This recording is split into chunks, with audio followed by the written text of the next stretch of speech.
রোজ পুরো গাছটার নিচে বসে আব্বাস ভিক্ষা করে। সে ওইখানেই বসে থাকে, ওইখানে বসেই ভিক্ষাবৃত্তি করে। আব্বাস অনেক বছর ধরে এখানে বসে ভিক্ষা করেন। তার একমাত্র পেশায় যে এটা তা না, সে এখানে বসে থাকে আর মানুষ তাকে ভিক্ষা দিয়ে যায়। আব্বাসের চোখে মুখে বড় দাড়ি এবং সমস্ত কিছু দেখে যেন মনে হয় সে কোনো স্বাভাবিক মানুষ নয় বা স্বাভাবিক জীবনযাপন করে না। সে কেমন যেন একটু অদ্ভুত। সে এখানেই সবসময় পড়ে থাকে, এমনকি রাত্রেবেলা এখানেই ঘুমায়। সবাই তাকে পাগল বলে আখ্যায়িত করে, কিন্তু আব্বাস কি সত্যি একজন পাগল ভিক্ষুক? আব্বাসের বয়স বেশি না, এই 30-32 হবে। এরকম একটা ইয়াং ছেলে এখানে বসে ভিক্ষাবৃত্তি করে, এটা অনেকের চোখে শোলায়, যার কারণে অনেকে তাকে ভিক্ষাবৃত্তি দেয় না।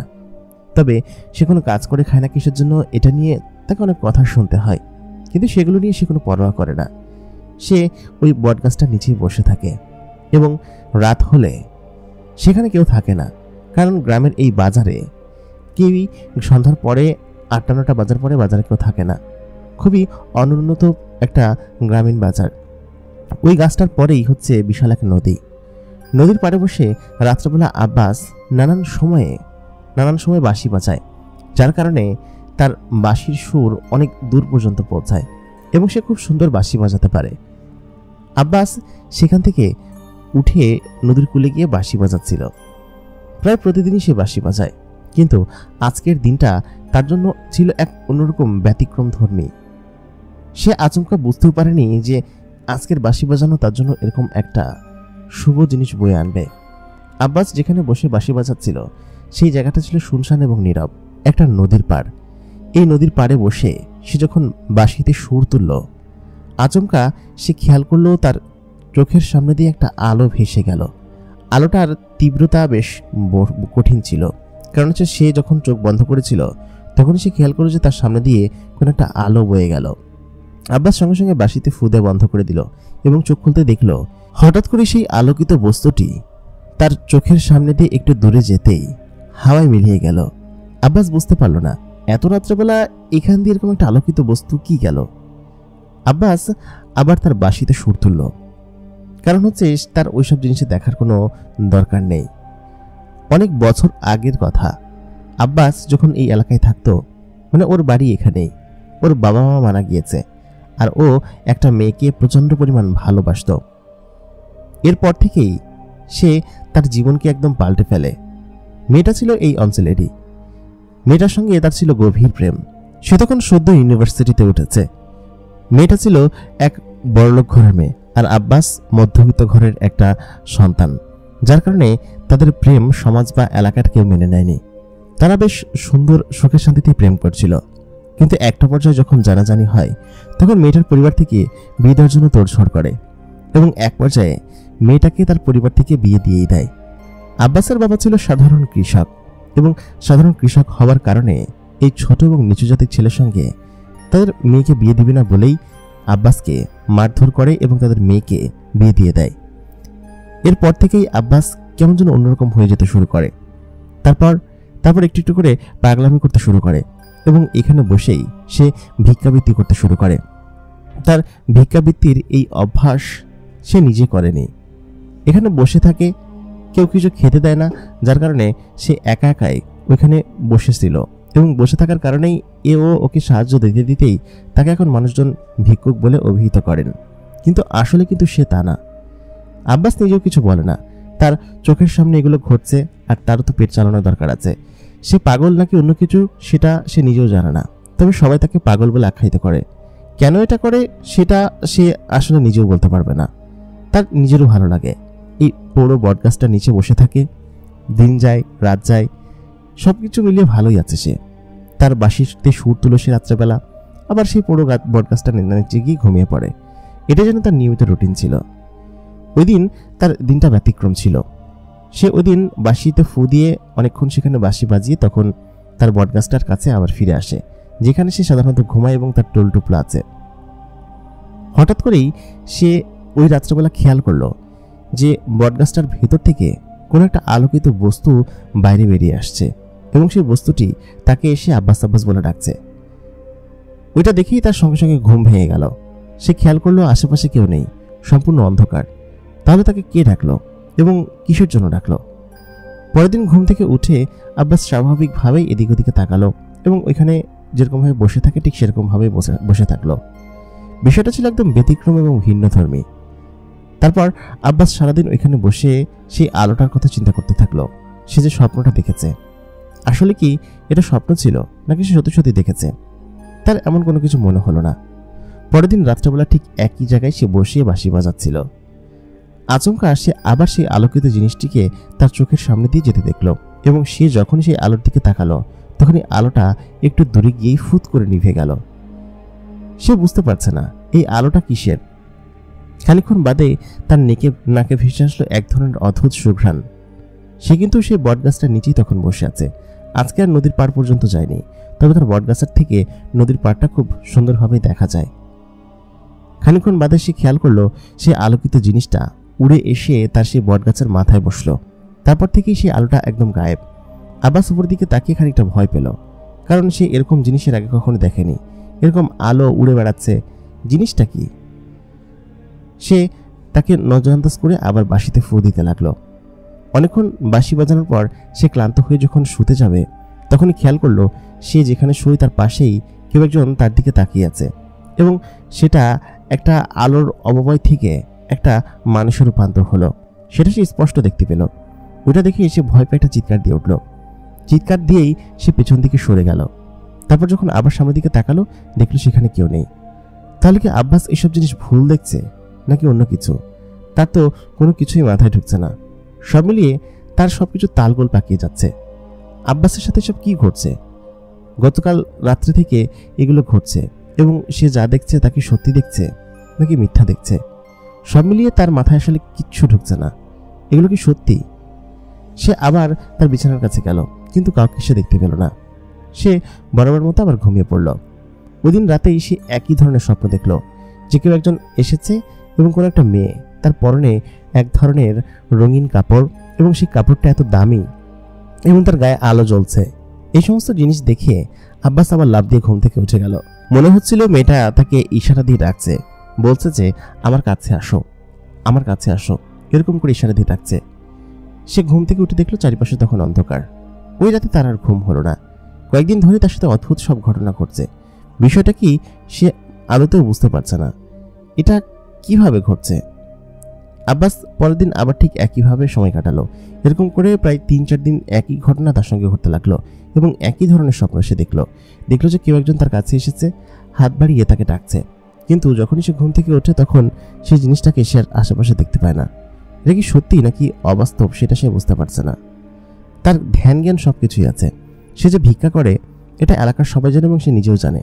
সে এখানে বসে থাকে, মানুষ তাকে ভিক্ষা দিয়ে যায় এবং তা দিয়ে সে সকালবেলা, দুপুরবেলা এবং রাতের বেলার খাবার খায়। ওই দিন সকালবেলা উঠে সে হোটেলে গেল। হোটেলে গিয়ে সে বলল কি যে রুটি আর ডাল দাও। এই এলাকার সকলেই চেনে তাকে এবং হোটেলওয়ালাও চেনে। সে বলে, হোটেলওয়ালা বলে কি আব্বাস ভাই, আর কতদিন এরকমভাবে তুমি খাবে, এর কাছ থেকে ওর কাছ থেকে চেয়ে? সকলে তোমাকে ভিক্ষা দেয় কিসের জন্য সেটাই তো বুঝি না। আর তুমি তো একটা জোয়ান ছেলে, কাজ কামও তো করতে পারো। তখন আব্বাস বলে কি যে আমি তো এখানে বসে থাকি, আমি তো কারোর কাছে ভিক্ষা চাই না। তবে সবাই আমাকে ভিক্ষুক বানিয়ে দিয়েছে আর পাগলও বানিয়ে দিয়েছে। সবাই বলে আমি নাকি বটগাছটার সঙ্গে কথা বলি এবং বটগাছের সাথে আমার বন্ধুত্ব বেশ ভালো আছে, এই জন্যই মানুষজন আমাকে পাগল বলে। আসলে কিন্তু তা না। আসলে আমার কেউ নেই, আমার অন্য কোনো কিছু ভালো লাগে না জগতের। এই জন্যই বটগাছের সঙ্গে কথা বলি এবং বটগাছকে বন্ধু বানিয়ে রেখেছি। এই জন্য তোমরা সবাই পাগল মনে করো আমাকে, তাই না? আসলে আমি পাগল না, তবে একটা মজা আছে পাগল সেজে থাকাতে। কেউ কোনো উদ্ভট কথা বলবে না এবং কোনো রাজনীতি কোনো কিছু নিয়ে আমার চিন্তাও করা লাগে না। আমি একদম স্বাধীন চেতা। খাওয়া দাওয়া শেষ করে সে তার নিজের বটগাছের নিচে গিয়ে শুয়ে থাকলো। সারাদিন স্যার এভাবেই কাটে, শুয়ে বসে এর টাকা দিয়ে সে নিজে যখন এটা ওটা কিনে খায়। এগুলোই তার জীবন অংশ হয়ে উঠেছিল। সে যখন ভার্সিটিতে পড়তো তখন তার একটা টিউশন ছিল, সে খুব ভালো স্টুডেন্ট ছিল এবং ইনকামও করতো। সব মিলিয়ে ওই সময়টা তার মাঝে মধ্যে মনে পড়লে সে কেঁদে ফেলে, কিন্তু তাতে কিছু করার নেই। তার প্রেমিকা তাকে ধোকা দেওয়ার পর থেকেই সে যেন কেমন হয়ে গিয়েছে। মাঝখানে হঠাৎ 2 দিন আব্বাসের শরীর খারাপ হলো। কারণ হচ্ছে গিয়ে 2 দিন আগে এখানে বৃষ্টি হয়েছিল এবং বৃষ্টি হলে সে এখানে বসে বসে বটগাছের নিচে ভেজে। সেই বৃষ্টিতেই তার মূলত জ্বর চলে এসেছে এবং 2-3 দিন সে বেশ অসুস্থ ছিল। অসুস্থ থাকার কারণে তার বাঁশি বাজানোটা আর হয়নি। সে নিয়ম করে রাত্রেবেলা বাঁশি বাজাতো। এই বাজারের অনেকে আছে যারা বাজারে থাকতো, বিশেষ করে গার্ডরা, তার বাঁশির সুর শুনে তাকে পাগল বলতে সাহস পেত না, বলতো যে লোকটা তো ভালো বাঁশি বাজায়। কিন্তু সে 3 দিন বাঁশি বাজাচ্ছিল না। 3 দিন পরে সে যখন একটু সুস্থ হলো, সুস্থ হয়ে মধ্যরাতে সে বটগাছের সাথে হেলান দিয়ে বসেছিল। বাজারে তখন কেউ ছিল না। নদীর ওপার থেকে মিহি ঠান্ডা বাতাস বয়ে আসছে, আর সাথে আকাশে ভরা জ্যোৎস্না। সব মিলিয়ে তার কাছে চারিদিকের পরিবেশটা লাগছিল অস্থির সুন্দর। সে সেখানে বসেছিল। আচমকা সে খেয়াল করলো নদীর যে সিঁড়ি আছে, মানে যে খেয়াঘাটটা আছে, সেই খেয়াঘাটের ওই পাশ থেকে একটা নৌকা তার দিকে এগিয়ে আসছে। নৌকাটা সে স্পষ্ট দেখতে পাচ্ছে এবং নৌকার উপর সাদা আলো জ্বলা কোনো একটা লোক দাঁড়িয়ে আছে। দূর থেকে স্পষ্ট বোঝা যাচ্ছে না। বেশ খানিক্ষণ পর নৌকাটা তীরে ভিড়ল। এত রাত্রেবেলা নৌকা দিয়ে কি আসবে সেটি তো ভাবনার বিষয়। সে সেটাকে অগ্রাহ্য করলো। অগ্রাহ্য করে চোখ বন্ধ করে বট গাছের সঙ্গে কথা বলতে লাগলো।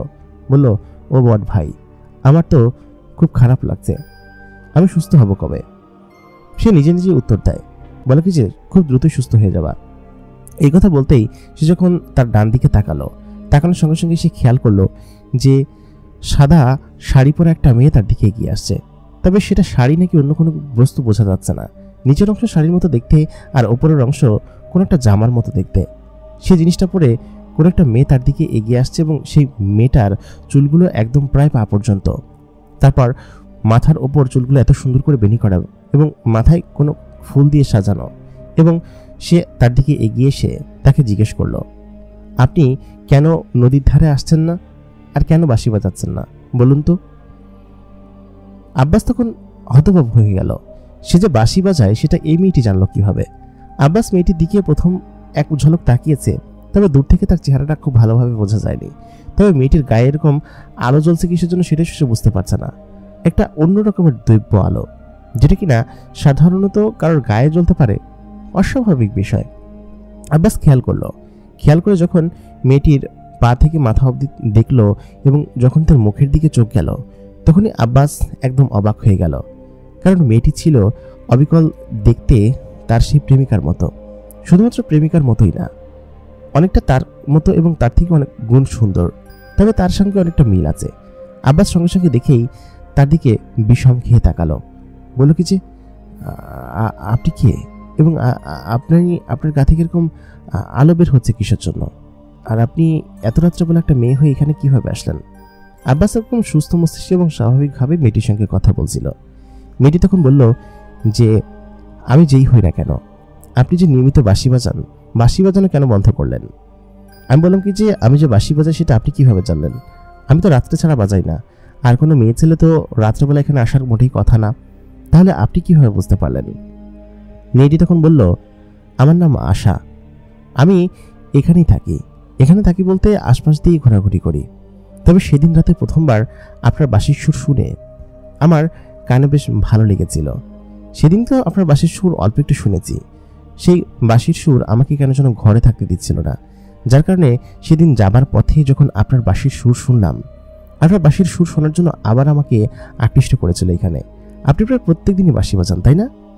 আব্বাস বলল কি যে, হ্যাঁ, কিন্তু আমার মতো একজন সাধারণ ভিক্ষুকের কাছে আপনার মতো এরকম বড়লোক ঘরের মেয়ে এসেছে, এটা দেখে আমার কাছে অবাক লাগছে। আমার বাঁশির সুর শুনে তাও। মেয়েটি তখন একটু হাসলো, হেসে বলল কি যে আমি যে বড়লোক ঘরের মেয়ে সেটা আপনি কিভাবে বুঝলেন? আমি বললাম যে, এই যে আপনি খুব সুন্দর জামা কাপড় পরে এসেছেন, আপনি বেশ সুন্দরী, তো আপনি সাধারণ একজন ভিক্ষুকের কাছে এসেছেন তার বাঁশির সুর শুনতে, এটা লোকে শুনলে হাসবে না? আশা মেয়েটি তখন বলল যে, অবশ্যই হাসার কথা কিনা জানি না, আসলে আমি মানুষের জগতে খুব একটা আসিনি এবং মানুষের সঙ্গে খুব একটা মিশি না। তবে আপনার বাঁশির সুর শুনে কেন যেন মনে হলো যে আপনার সঙ্গে আমি যে কোনো একদিন কথা বলবো। তবে আপনার এই অবস্থা কেন, আর আপনি কি সবসময় এখানে এরকমভাবে বসে থাকেন? আব্বাস তখন বলল যে, আমি একজন সাধারণ ভিক্ষুক, ভিক্ষাবৃত্তি করেই আমার জীবন এবং এরকম করেই আমি আমার জীবন পরিচালনা করি, এটাই আমার জীবন। এবং রাত্রেবেলা মন চাইলে বাঁশি বাজাই। জানেন, আমি বাঁশি বাজানো শিখেছিলাম। তাই বলে আব্বাস থেমে গেল, বলল কি যে, না থাক, তবে আপনি কি বলুন তো, এত রাত্রেবেলা এখানে এসেছেন আমার বাঁশির সুর শুনতে? আপনি বলছেন যে আপনি নিয়মিত শুনতেন। আসলে আমার জ্বর হয়েছিল তো, এই জন্যই গত 3-4 দিন আমি বাঁশি বাজাইনি, এখানেই পড়েছিলাম।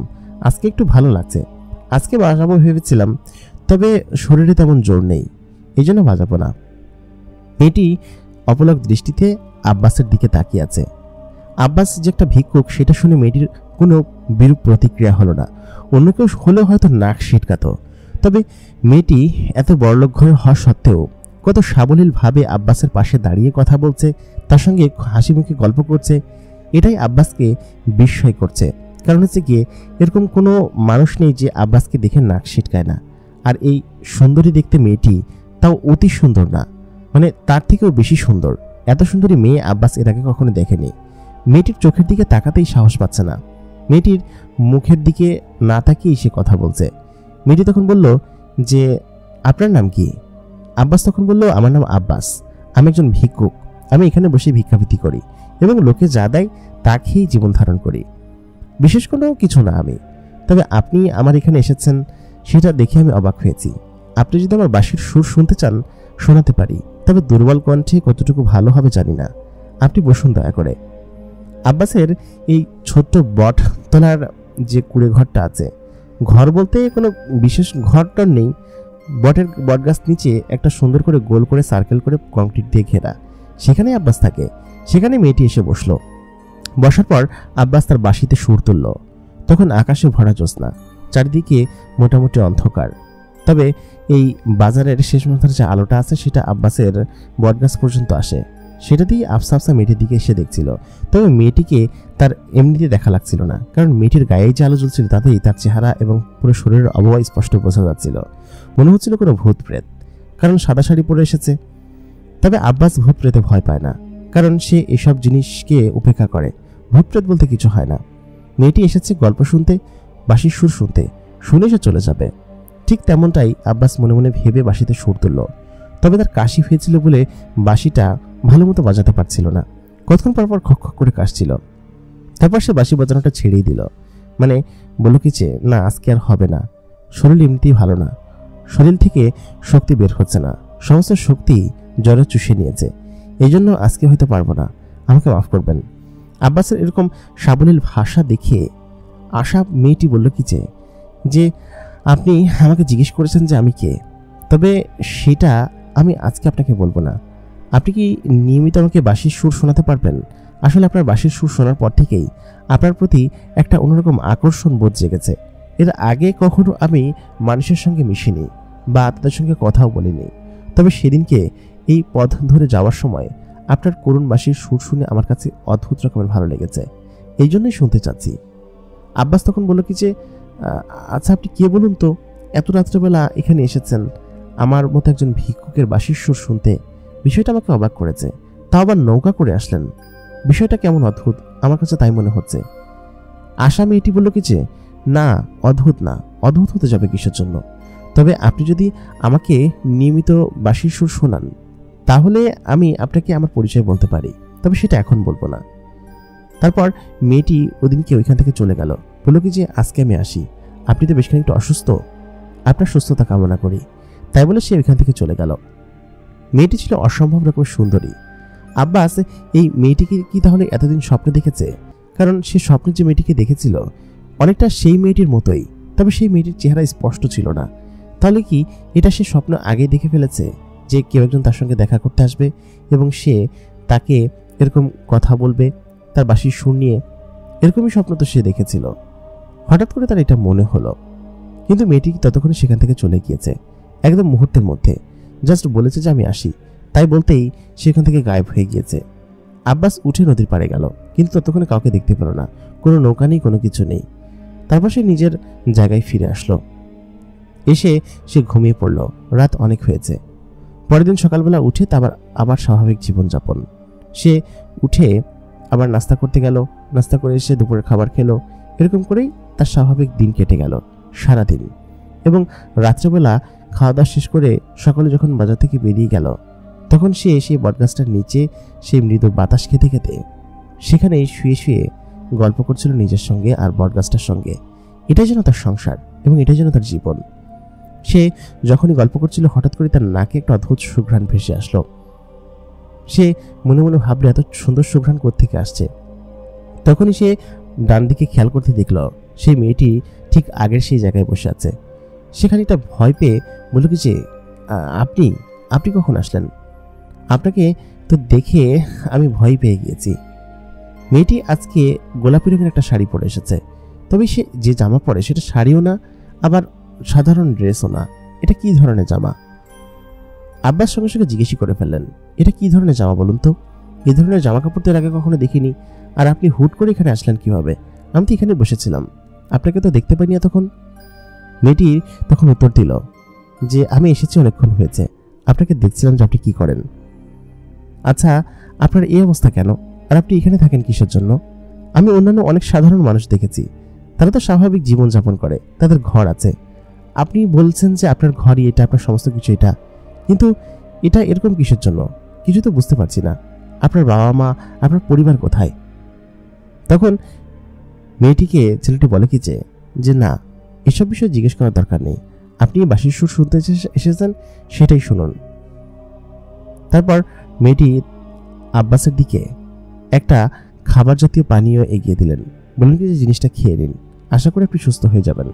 আজকে আপনার কাশি এবং জ্বর সারেনি, তাই না? আব্বাস তখন বলল হ্যাঁ।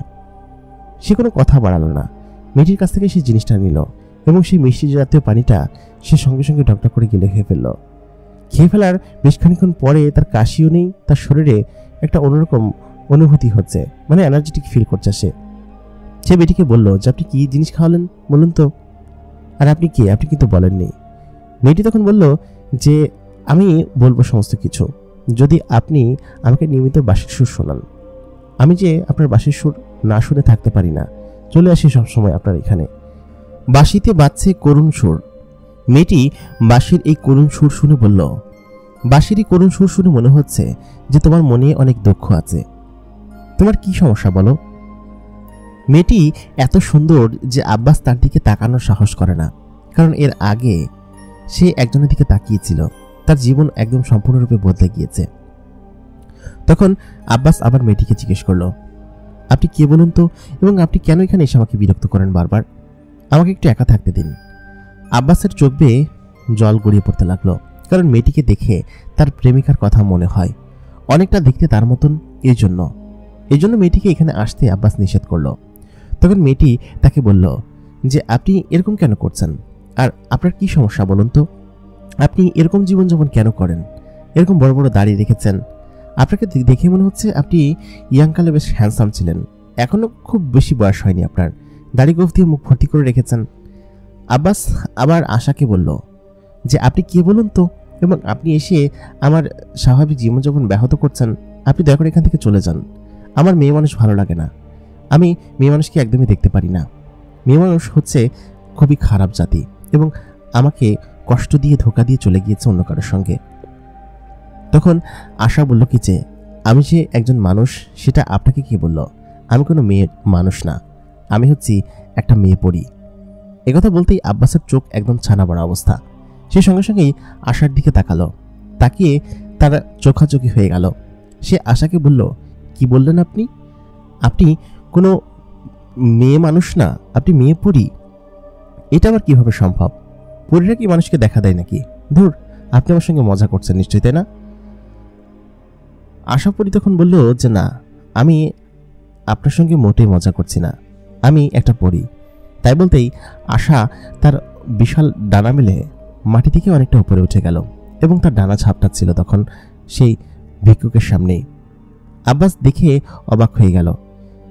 আশার রূপ যেন আরো কয়েকগুণ বেশি খুলে গিয়েছে এই ডানাতে, এবং তাকে দেখতে অসম্ভব রকমের সুন্দর লাগছে আগের থেকেও। তাহলে কি এতক্ষণ সে মানুষের রূপ ধরে তার সামনে বসেছিল, এই জন্য তাকে কম সুন্দর লাগছিল? তার গায়ে চিকচিক করে আলো জ্বলছে, এবং মাটি থেকে বেশ খানিকটা উপরে সে শূন্যে ভাসছে। এটা দেখে আব্বাস খানিকটা ভয় পেয়ে গেল। ভয় পেয়ে বলল কি যে আপনি সত্যি একটা পরী, আমার বিশ্বাস হচ্ছে না। তখন সেই পরীটা মাটিতে নেমে আসলো, তার ডানাগুলো পিঠের বরাবর একদম সুন্দরভাবে ফিট হয়ে গেল। সে তখন আবার জিজ্ঞেস করলো, এখন তো বিশ্বাস হয়েছে যে আমি একটা পরী? আব্বাস তখন বলল, কিন্তু আমার মতো একজন গরিব সাধারণ ভিক্ষুকের কাছে কেন আপনি আসছেন? আর কেনই বা আমাকে দেখা দিলেন বলুন তো? আমি তো স্বাভাবিক কেউ না, আমি অস্বাভাবিক। স্বাভাবিক মানুষের মতো জীবনযাপনও করি না। তাহলে কেন? মেয়েটি তখন বলল যে সব মানুষের ভিতরেই অসাধারণ কিছু থাকে। আপনার মধ্যে অসাধারণ বিষয়টা হচ্ছে আপনি খুব সুন্দর বাঁশি বাজান। এটাই মূলত আমাকে অবাক করেছে এবং পাগল করেছে। আপনি যখন সেদিনকে নদীর ধারে বসে বাঁশি বাজাচ্ছিলেন, তখন কেন জানি না আমি এদিক দিয়ে উড়ে যাচ্ছিলাম এবং আপনার বাঁশির সুর আমার কানে আসার পর থেকেই আমি ঘরে থাকতে পারি না, ঘর থেকে ছুটে আসি। আমি বললাম না আমার বাসা এখান থেকে খানিকটা দূরেই? আপনি যখন রাত্রে বাঁশি বাজান তখন কেন যেন আমার মন আমাকে ঘরে থাকতে দেয় না, আমাকে বাহিরে টেনে নিয়ে আসে, বলে কি যে আপনার পাশে বসিয়ে বাঁশির সুর শুনতে। কিন্তু আপনি যখন 3 দিন বাঁশি বাজাচ্ছিলেন না, 3-4 দিন, তখন তো আমি জানি না যে আপনার শরীর খারাপ, বা ওই প্রথম দিনই দেখেছি যে আপনি এখানে বসে বাঁশি বাজান। তারপর আমি নিজে সরাসরি এখানে চলে আসি আপনার কাছে সেই বাঁশির সুর শোনার জন্য, যে আপনি কেন বাজাচ্ছেন না এটা জানার জন্য। কিন্তু এসে দেখলাম আপনি অসুস্থ। আপনার উপর শুরুতে রাগই হয়েছিল যে আপনি কেন বাঁশির সুর আমাকে শোনাচ্ছেন না। আমি এক প্রকার মরিয়া হয়ে আপনার কাছে এসেছি। আব্বাস তখন বলল যে কি বলছেন? এটাও হতে পারে যে কেউ কারোর বাঁশির সুর শুনে পাগল হয়ে এখানে এসেছে? আমার আসলে বিশ্বাস হচ্ছে না, তাও আবার একটা পরী। এটা কখনো সম্ভব? পরিমেয়টি বলল যে কেন সম্ভব না? আপনি আমার মন জয় করেছেন এবং আমি আপনার গল্প শুনতে চাই। মূলত হচ্ছে গিয়ে আপনার সঙ্গে কি হয়েছিল, আর আপনি এরকম ভাবে কেন এখানে বসে থাকেন পাগলের মতো? সবাই আপনাকে ভিক্ষুক বলে কিসের জন্য? আপনি তো খুব ভালো একটা ছেলে, খুব সুন্দর করে কথা বলেন। আব্বাস তখন সেখানে চুপিসারে বসে রইল, কোনো কথা বলছিল না। মেয়েটিও তার পাশে চুপিসারে বসে রইল। মেয়েটির গা থেকে এক অদ্ভুত রকমের সুঘ্রাণ আব্বাসের নাকে ভেসে আসছিল। তখন আব্বাস বলে উঠল, আপনাকে প্রথম দিন দেখেই আমি চমকে উঠেছিলাম। কেন জানেন? মেয়েটি তখন জানালো যে কেন? আব্বাস বলল যে আপনাকে দেখতে একদম আমার ময়নার মতো, আমার ময়না, যাকে আমি ভালোবাসতাম। ময়নার সঙ্গে আমার সম্পর্ক ছিল ইউনিভার্সিটি লাইফের শুরুতেই। ময়না তখন ইন্টারমিডিয়েটে পড়তো আর আমি অনার্স ফার্স্ট ইয়ারে। ওই সময়টাতেই ময়নার সঙ্গে আমার দেখাশোনা মাঝে মধ্যে হতো। ও আমাদের ইউনিভার্সিটিতে ভর্তি পরীক্ষা দিতে এসেছিল, সেখান থেকেই মূলত ওকে দেখা।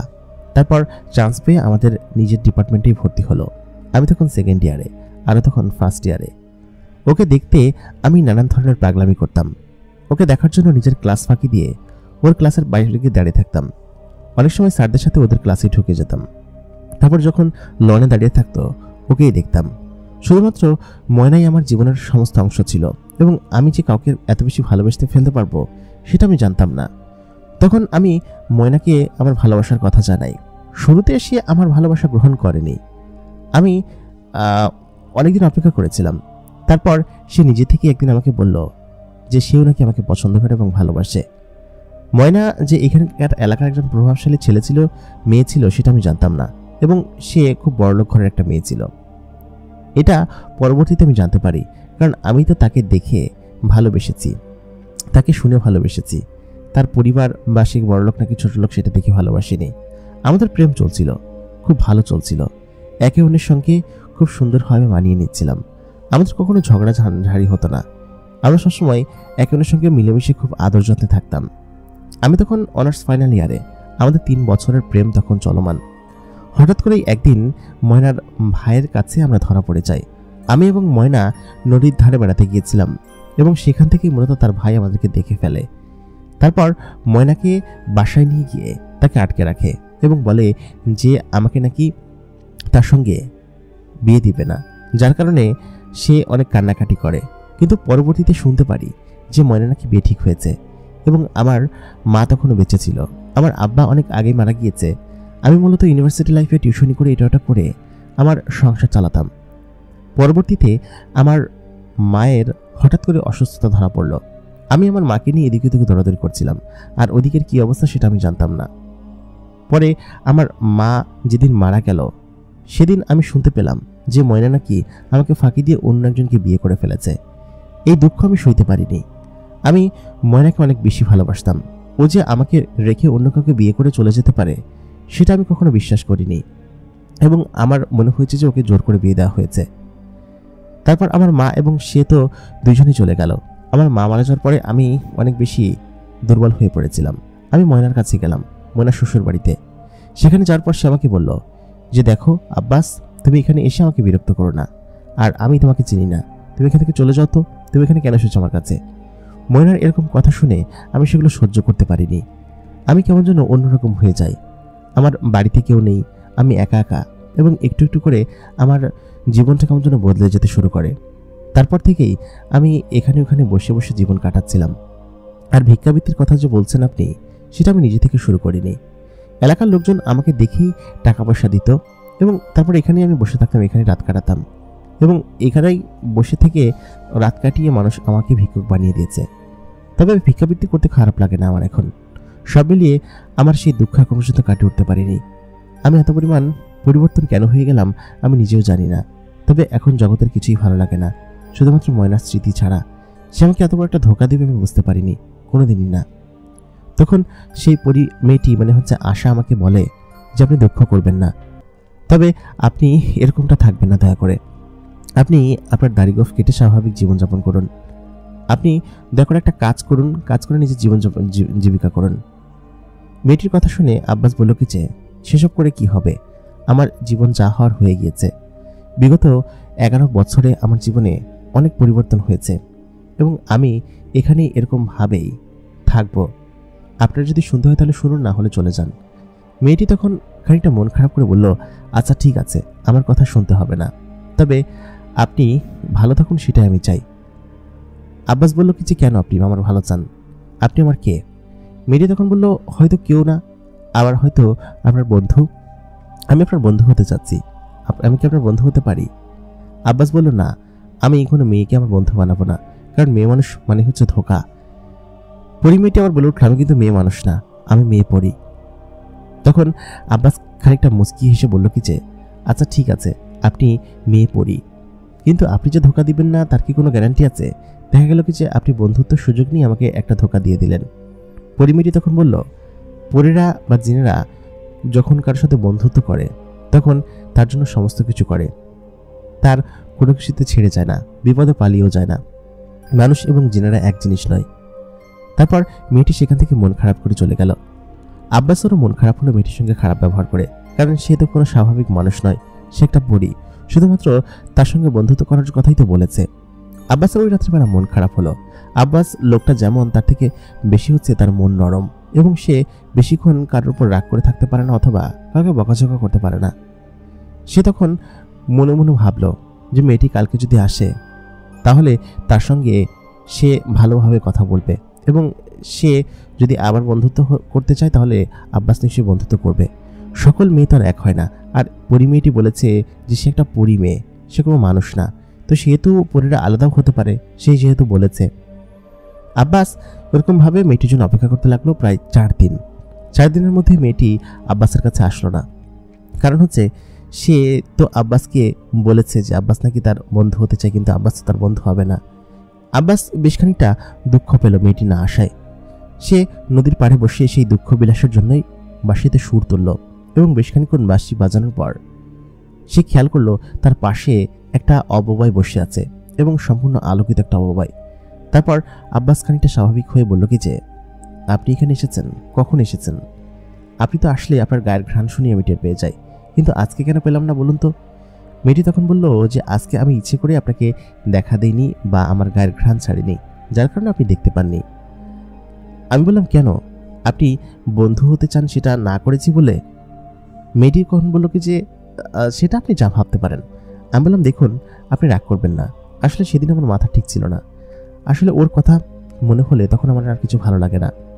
তখন আশা মেয়েটি বলল কি যে, আমি আপনাকে একটা কথা বলি, আপনি আমার কথা শোনেন। যেহেতু আপনি আমাকে আপনার বন্ধু বানিয়েছেন, সেহেতু আমার কথা শুনতে হবে। আপনি একদম স্বাভাবিক জীবনযাপনে চলে যাবেন। আগামীকালকে যখন আমি আসব তখন যেন আপনার এই বড় বড় দাড়ি গোঁফ না দেখি, এগুলো কেটে একদম স্বাভাবিক জীবনযাপনে চলে যাবেন, ঠিক আছে? আব্বাস কোনো কথা বাড়ালো না, বলল কি, আচ্ছা ঠিক আছে। এর আগে এত আদর যত্ন করে আব্বাসকে কেউই এরকমভাবে শাসায়নি বা বলেনি, হয়তো এই কারণেই সে করেনি, তার কোনো বন্ধু বান্ধব না। পরের দিন সকালবেলা উঠে আব্বাস সেলুনে গেল, গিয়ে বলল যে, আকিজ ভাই, আমার একদম ক্লিন শেভ করে দিবা আর চুল কেটে দিবা। এটা শুনে আকিস ভাই অবাক, কারণ বিগত প্রায় 4-5 বছরে আব্বাস চুল দাড়ি কাটেনি। তার চুলগুলো এত বড় বড় হয়েছে যে দেখে মনে হয় জঙ্গলি। যাই হোক, অনেকটা চেষ্টা করে অনেক কষ্ট করে তার চুল দাড়িগুলো কাটা হলো। কাটার পরে আব্বাস নিজের চেহারা আয়নায় দেখে নিজেই চিনতে পারছিল না এটা কি সে নাকি অন্য কেউ। চেহারাটা সম্পূর্ণ রকম আগের মতোই আছে। সে দেখতে অনেক হ্যান্ডসাম এবং অন্যরকম।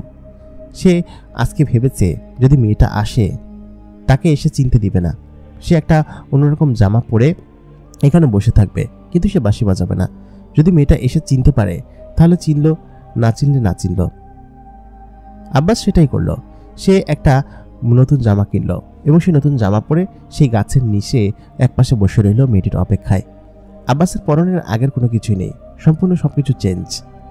খানিকক্ষণ বাদে মেয়েটি এসে সেখানে বসলো। বসার পর আব্বাসকে সেখানে খুঁজে পেল না, কারণ আব্বাস একটু আড়ালে বসেছিল। বসে সে এদিকে ওদিকে দেখাদেখি করতে লাগলো। তারপর খানিকক্ষণ পরে সে হাওয়ার মতো করে সেখান থেকে গায়েব হয়ে গেল। আব্বাস দেখে সত্যি সত্যি বুঝতে পারছে যে মেয়েটি সত্যি সত্যি পরী, এবং এর আগের দিন যে উড়িয়ে দেখেছে সেটা সে আসলেই পরীর সঙ্গে বসে আছে, এবং কোনো পরীর সঙ্গে বসে থাকা স্বাভাবিক কোনো বিষয় না, কারণ মেয়েটি হচ্ছে অসম্ভব রকম সুন্দরী একটা মেয়ে, যে মেয়েটা আব্বাসের মনকে হয়তো খানিকটা হলেও গলাতে পেরেছে। খানিকক্ষণ বাদে আব্বাস বেরিয়ে আসলো। আব্বাসের হাতে সেই বাঁশি। তারপর হঠাৎ করে খেয়াল করলো মেয়েটি সেই ঘাট থেকে উপরে উঠে আসছে এবং বলল, আব্বাস আপনি কেমন আছেন? আব্বাস বলল কি যে, আমাকে কিভাবে চিনলেন আপনি? মেয়েটি তখন বলল যে, আপনার হাতে আপনার বাঁশি দেখেই চিনতে পারলাম। অবশ্য শুরুতে আপনাকে চেনাটা হয়তো দায় হতো, আপনার দাড়ি গোঁফ নেই, তবে আপনার হাতের এই বাঁশিটাই আপনার পরিচয় দিয়ে দিচ্ছে যে আপনিই সে। আপনি কি সুন্দর দেখতে, কি হ্যান্ডসাম। এতদিন কি অদ্ভুত সব জামাকাপড় পরে থাকতেন, দাড়ি গোঁফ, এগুলো কি ভালো জিনিস বলুন? দেবদাস হয়ে আর কতদিন? এখন থেকে আপনি এরকমভাবেই থাকবেন এবং ভিক্ষাবৃত্তি করবেন না, ঠিক আছে? আব্বাস বলে, আচ্ছা ঠিক আছে, চলুন আমরা এখানে গিয়ে বসি। আব্বাসের মনে এত বছর পর একটা অন্যরকম ফুর্তি বা শান্তি আসলো, যেটা কিনা তাকে একদম শিথিল করেছে। সে ওইখানে বসে আবার বাঁশির সুর তুলল। সমস্ত বিষয় এত ভালো লাগছিল মেয়েটির কাছে, যেন মনে হচ্ছিল যে আব্বাসকে জড়িয়ে ধরে এখানে বসে থাকে। কারণ মেয়েটি যে আব্বাসকে মনে মনে পছন্দ করে সেটা মেয়েটি খুব ভালোভাবে জানে।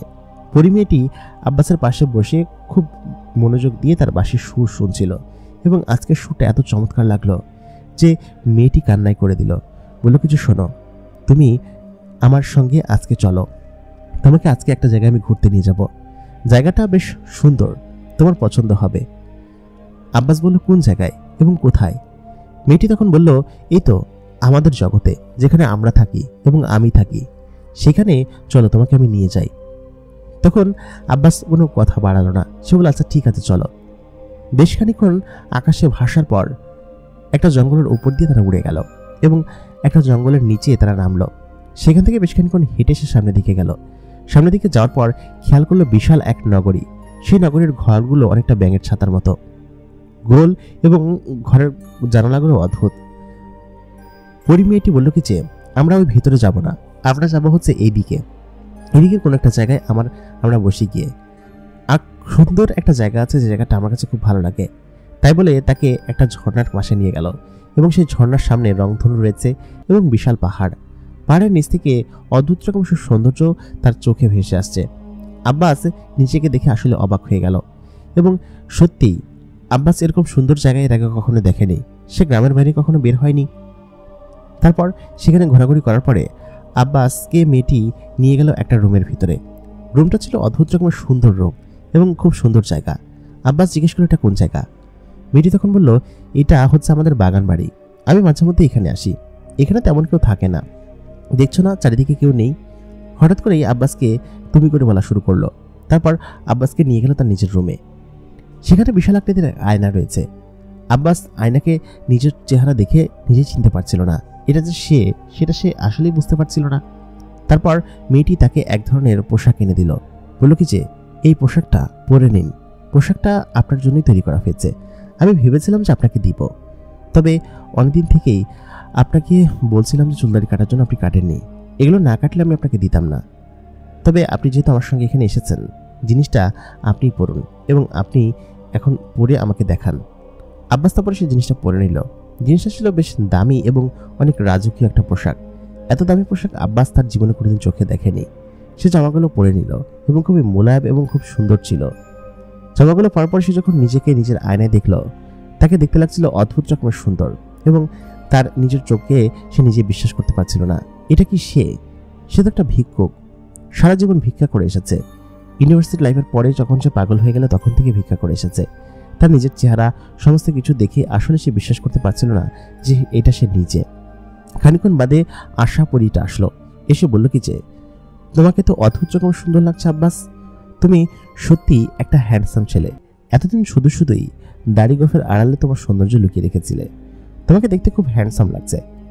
একথা বলতেই আব্বাস বলল, সত্যি আমি ইউনিভার্সিটি লাইফে থাকতে এরকমই ঘোরাফেরা করতাম, ক্লিন শেপ রাখতাম সবসময়, আর মাথার চুল সবসময় কেটে রাখতাম, খুব সুন্দর লাগতো দেখতে আমাকে।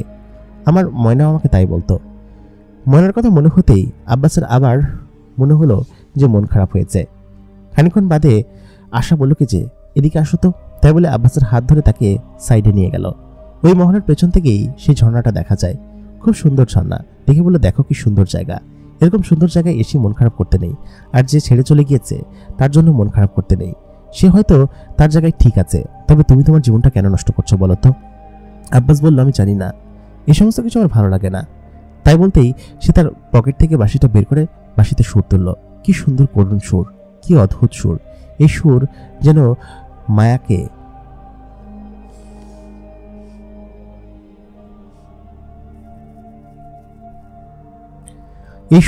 আশাকে একদম পাগল করে তুলছিল। আব্বাসের প্রতি তার একটা অন্যরকম টান আছে, কিন্তু এখন তার প্রতি একটা আর অন্যরকম ফিলিংস তৈরি হয়েছে, যা কিনা আশার মনে অটোমেটিক্যালি তৈরি হয়েছে। এটা কেন তৈরি হয়েছে আশা নিজেও জানে না। আশার পিঠে বিশাল আকৃতির ডানা মাঝে মধ্যে থাকে, মাঝে মধ্যে থাকে না। এটা দেখেই আব্বাস বলল, এটা কেন? আশা তখন বলল, আমরা চাইলে যে কোনো কিছু করতে পারি, আমরা যে কোনো রূপ ধারণ করতে পারি, তবে আমি তোমার সামনে আমার ডানা সবসময় রাখি না। তবে আমাদের ডানা দুটো ইম্পর্ট্যান্ট এবং এটাই হচ্ছে আমাদের মূল উপযোগ্য বিষয়। শোনো, আজকে আমাকে যেতে হবে, সাইরেন বেজে গিয়েছে, আমাদেরকে আমাদের রাজ্যের নিয়ম অনুযায়ী এখন ভেতরে ঢুকতে হবে, তোমাকে চলো দিয়ে আসি। তাই বলেই তাকে নিচে দিয়ে গেল, মানে সেই বটগাছটার নিচে, এবং বলল যে, তুমি সবসময় এখন থেকে হাসি খুশি থাকবে এবং আমি তোমাকে হাসি খুশি রাখবো। আমি তোমার বন্ধু না? বন্ধু হয়ে বন্ধুকে কি কখনো খারাপ রাখতে পারি বলো? তাই বলেই সে ওইখান থেকে হঠাৎ করেই গায়েব হয়ে গেল তার চোখের সামনে থেকে। আব্বাস বেশ খুশি, অনেকদিন পরে তার মনের মধ্যে একটা আমেজ এবং খুশি ভর করেছে। আব্বাস জিনের রাজ্যের সেই জামাটা পরেই পরের দিন বেরোলো তার বাজারে ঘুরতে। সকলে আব্বাসকে দেখে চিনতে পারছিল না এবং পরিচয় দেওয়ার পরেই চিনতে পারলো যে এটা আব্বাস, এবং সেলুনওয়ালা বলেছে যে আব্বাস চুল কেটেছে এবং সে এখন আর ভিক্ষাবৃত্তি করছে না। এটা দেখেই সকলে অবাক। তবে ভিক্ষাবৃত্তি না করলে তার তো আর সংসার চলবে না, কারণ হচ্ছে তার নিজের খাওয়ার একটা বিষয় আছে, সে তার গচ্ছিত টাকা রাখে না, যা পায় তাই খেয়ে ফেলে, তো তাকে তো একটা কাজ খুঁজতে হবে। সে তখন বলল যে, ভাই আমাকে একটা কাজ দেন। এলাকার সকলকেই বলতে লাগলো, কিন্তু কাজ তো আর মুড়ির মোয়া না যে চাইলেই পাওয়া যায়। আর মেয়েটি বলেছে যেন সে ভিক্ষাবৃত্তি না করে, সে যেন কাজ করে খায়। সে সারাদিনই ক্ষুধার্ত অবস্থায় বসে থাকলো, একদম মাগরিবের আজান এশার আজানের পরে পর্যন্ত সেখানে বসে থাকলো। মেয়েটি সন্ধ্যার পরে তার কাছে আসলো, এসে বলল, কি ব্যাপার, এখানে শুকনো মুখে বসে আছো কিসের জন্য? তখন আব্বাস বলল, আমি সারাদিন কিছু খাইনি। আশা বলল, কেন খাওনি? আব্বাস তখন বলল, কি হবে খাবো, তুমি তো আমাকে বলেছ যে আমি যেন ভিক্ষাবৃত্তি না করি, এখন আর আমি যেন সাধারণ জীবনযাপন করি, কিন্তু কেউ তো আমাকে কাজ দিচ্ছে না, আমি কাজ পাবো কোথায় বলো? এই জন্যই টাকাও নেই, খাইও নি। মেয়েটি তখন বলল, কি বলছো, এরকম ভাবে তুমি না খেয়ে আছো, আমাকে আগে বলবে না? চলো। তাই বলেই আব্বাসের হাত ধরল সে, হাত ধরে তাকে সামনে টেনে নিয়ে গেল এবং নদীর ওপর দিয়ে তারা হেঁটে যাচ্ছিল। বিষয়টা আব্বাসের কাছে অবাক লাগছিল, নদীর উপর দিয়ে যে হেঁটে যেতে পারবে সে আসলে বিশ্বাস করছিল না। বেশ খানিকক্ষণ পর তারা একটা অদ্ভুত দেখতে জায়গায় আসলো, যে জায়গাটা সাধারণত আমাদের ওই পৃথিবীর মতো না। চারিদিকটা হলুদ গাছ দিয়ে ভরা এবং লাল রঙের পাতা দিয়ে ভরা। সেখানে একটা সুন্দর পাটি বিছানো, সেই পাটির উপর ধরে ধরে খাবার সাজানো, এবং বলল, এই খাবারগুলো তুমি খাও। অসংখ্য খাবার ছিল এবং খুব দামি দামি খাবার ছিল। আব্বাস সেই খাবারগুলো খেতে লাগলো এবং খেয়ে বলল যে, আমি তৃপ্ত হয়েছি, আমার কাছে এখন ভালো লাগছে। এবং বেশ খানিকক্ষণ পর তারা সেখানে বসে গল্পগুজব করলো এবং আড্ডা দিল। এরকম করে আব্বাসের দিনকাল চলতে শুরু করলো। প্রায় প্রত্যেক দিনই পরিমেয়েটি তার সঙ্গে দেখা করতে আসতো এবং তার সঙ্গে গল্প করত। এবং তার সঙ্গে সেই উদ্যানে বসে নানা ধরনের গল্পগুজব করত। এরকমই একটা দিনে আব্বাস এবং সেই পরী মেয়েটি সেই উদ্যানে বসেছিল। হঠাৎ করে সেখান দিয়ে একদল পরী উড়ে যাচ্ছিল, পরী মেয়ে। তারা সকলেই আশাকে দেখে নিচের দিকে নেমে আসলো এবং এসে বলল, কিরে আশা, তুই এখানে বসে আছিস কিসের জন্য? আর এটা কে? একে দেখে তো আমাদের জগতের কেউ মনে হচ্ছে না, দেখে মনে হচ্ছে কোনো মানুষ। পরী মেয়েগুলো তাকে দেখে বেশ অবাক হলো এবং আশা বলল কি যে হ্যাঁ, ও মানুষ এবং ও আমার বন্ধু, ওর সঙ্গে আমি এখানেই থাকি এবং ওর সঙ্গে ঘুরে ফিরে বেড়াই। এটা শুনে সেই পরী মেয়েগুলো রেগে গেল, বলল কি যে কি বলছিস, তুই জানিস না মানুষের জগতে আমাদের যাওয়া নিষেধ, আর সব থেকে বড় কথা হচ্ছে কোনো মানুষকে এখানে আনা নিষেধ, তাহলে তুই কেন ওকে নিয়ে আসলি এখানে? আশা তখন বলল কি যে সেটা আমার ইচ্ছা, তোর যদি মনে হয় যে তুই সর্দারকে গিয়ে বলে দিবি তাহলে বলে দিকে যা, আর তুই আমার বান্ধবী হয়ে যদি এরকমটা করতে চাস তাহলে কর গিয়ে। সেখানে আরো কিছু পরী মেয়ে ছিল এবং সব পরী মেয়েগুলোই দেখতে সুন্দর ছিল। আব্বাস তাদের দিকে হা করে তাকিয়ে আছে। তারা সকলে একা একা থেকে চলে গেল। তখন আশা রেগে গিয়ে বলল কি যে এত বড় দুঃসাহস, আমার বান্ধবী হয়ে আমার সাথে ষড়যন্ত্র। আব্বাস তখন বলল কি যে কি হয়েছে বুঝতে পারছি না তো। ততদিনে তাদের মধ্যে একটা অন্যরকম ভালো সম্পর্ক গড়ে উঠেছে। আব্বাস নিজেও জানে না যে সে কখন পরী মেয়েটির প্রেমে পড়েছে, আর পরী মেয়েটি নিজেও জানে না যে কখন সে আব্বাসের প্রেমে পড়েছে। তারা দুজন একে অন্যের প্রেমে পড়েছে এবং সেটা তারা পরবর্তীতে বুঝতে পারে। তখন আব্বাস বলে কি যে আমার জন্য ওদের জন্য শুধু শুধু ঝামেলা করার দরকার নেই, আমি না হয় এখানে না আসলাম। তখন পরী মেয়েটি বলল সেটা সমস্যা না, তুমি এখানে না হয় না আসলে, আমি তো তোমাদের এখানে যেতে পারবো না, আমাদের নিয়ম হচ্ছে এটাই। সে রেগে মেগে বলল কি যে ওদেরকে আমি দেখে নিব। তারপর অনেকক্ষণ গল্পগুজব করে ওরা নিজেদের জায়গায় চলে গেল, মানে পরী মেয়েটি তার নিজের জগতে এবং আব্বাসকে নামিয়ে দিয়ে গেল তার বাড়িতে। সে এখন নিজের বাড়িতে থাকা শুরু করেছে এবং একটা কাজও পেয়েছে, যে কাজ করে সে তার নিজের জীবিকা করে। সব মিলিয়েই আব্বাসের সঙ্গে পরী মেয়েটির সম্পর্ক বেশ ভালো চলছিল এবং বেশ কয়েক মাস ধরে তারা একে অন্যের সঙ্গে এরকম ঘোরাঘুরি করছিল। আব্বাসের এরকম পরিবর্তন দেখে সকলেই তাকে জিজ্ঞেস করে, কিরে ভাই, তুই ভিক্ষুক থেকে হঠাৎ করে এরকম পরিবর্তন হয়ে গেলি কিসের জন্য? আর তোর মধ্যে এরকম রাজকীয় একটা ভাব কিভাবে আসলো? খুব দামি দামি জামা পরিস, অনেক রাজকীয়ভাবে চলাফেরা করিস, তোকে দেখে তো স্বাভাবিক এরকম ভিক্ষুক আগের মতো মনে হয় না, তুই তো সম্পূর্ণরূপে চেঞ্জ হয়ে গিয়েছিস, ব্যাপার কি বলতো? আব্বাস তখন বলল, কোনো ব্যাপার না, মানুষের পরিবর্তন আসে না, সেটাই হয়তো আমার এসেছে এবং আমি এখন আগের মতো থাকবো না, নতুন করে জীবনযাপন করব। আব্বাস তার নিজের ঘরে চলে গেল। ঘরে যাওয়ার পর সে শুয়ে মেয়েটির কথাই ভাবতে লাগলো শুধু, কারণ আশাকে সে যে ভালোবেসে ফেলেছে সেটা সে খুব ভালোভাবে বোঝে এবং খুব ভালোভাবেই জানে। পরী মেয়েটি তার নিজের জগতে যেতেই সেখানে সকলের প্রশ্নের সম্মুখীন হলো। সকল পরী অন্য মেয়েগুলো তাকে চারকোনা করে ধরলো এবং কিছু বৃদ্ধ পরী মেয়ে তার কাছে আসলো, মানে হচ্ছে মহিলা পরী যেগুলো, এসে বললো কি যে কিরে, তুই নাকি মানুষের জগতে মিশছিস এবং মানুষকে এখানে নিয়ে আসছিস এবং মানুষের সাথে বিভিন্ন জায়গায় যাচ্ছিস। একথা বলতেই আশার বেশ মন খারাপ হলো এবং সে রেগে গেল, বলল কি যে এসব কথা তোমাদেরকে কে বলে, আর আমি এইখানকার নিয়ম ব্যতীত বাইরে কোথায় যাব, কোথাও যাওয়ার জায়গা নেই। তখন ওই মেয়েগুলো বলল কি যে আমরা দেখেছি, স্পষ্টত দেখেছি, এবং সর্দারকে সেই জিনিসগুলো গিয়ে বলবো আমরা। তখন সঙ্গে সঙ্গে রেগে গিয়ে তাদের সঙ্গে আশা প্রায় মারামারি বাঁধিয়ে ফেললো, বলল কি যে আমি কি করবো না করবো সেটা আমার ব্যক্তিগত বিষয়, তোরা সেগুলোতে কেন নাক গলাবি। পরী মেয়েটির মধ্যে থেকে একটা মেয়ে হচ্ছে গিয়ে আশাকে বেশ হিংসা করত, ওই মেয়েটি হচ্ছে গিয়ে ওদের সর্দার এবং এর কারণেই হচ্ছে গিয়ে আশাকে নিয়ে তারা এরকম অদ্ভুত কথা ছড়িয়ে বেড়াচ্ছে এবং আশা সেটা বুঝতে পারছে। সে ভীষণ রেগে গেল, রেগে গিয়ে সেই উদ্যান থেকে সে নিজের ঘরে চলে আসলো। তারা এখানে সম্মিলিতভাবে বসবাস করে এবং এই কাবিলার নিয়ম হচ্ছে গিয়ে এখানকার কোনো জিন বাইরে যেতে পারবে না এবং বাইরের কোনো জিন এখানে আসতে পারবে না। সব মিলিয়ে এই নিয়মটা এখানে লাগু হয় এবং এখানে রয়েছে। তারপর সে তার নিজের কক্ষে চলে গেল। নিজের মহলে যখন ফিরে গেল, সেখানে যাওয়ার পর তার একজন প্রতিনিধি, মানে ওইখানকারই একজন অধিকারী তাকে জিজ্ঞেস করলো, কি ব্যাপার, তুমি নাকি আজকাল মানুষের জগতে মিশছো? আমাদের সর্দারের কাছ থেকে বিচার এসেছে, সেখানে আমাদেরকে নির্দেশ করে বলা হয়েছে যে তুমি নাকি এরকমভাবে মানুষের জগতে যাচ্ছ এবং মানুষকে এখানে নিয়ে আসছো। এই কথা বলতেই তখন আশা বলল কি যে এইসব কথা তোমাকে কে বলেছে বলো তো? তাই বলে সে রেগে মেগে নিজের রুমে চলে গেল। নিজের রুমে গিয়ে কাপড়টা ছেড়ে, পানিটা ছেড়ে তখন সে গোসল করতে শুরু করলো এবং সে যে আব্বাসকে ভালোবাসে সেটা সে নিজেও জানে এবং আব্বাসকে ছাড়া তা চলবে না। সে আব্বাসকে পছন্দ করে ফেলেছে, তাকে তার ভালোবাসার কথা জানাতে হবে। এই জন্য সে নিজেই হয়তো এই জগৎ ছেড়ে চলে যাবে কিনা বুঝতে পারছে না, কারণ এখানকার এক অদ্ভুত নিয়মও হচ্ছে, এখানকার নিয়ম মানতেই হবে এবং কোনো মানুষের সঙ্গে মেশা যাবে না, মানুষকে এখানে আনা যাবে না। এটাই হচ্ছে এখানকার নিয়ম।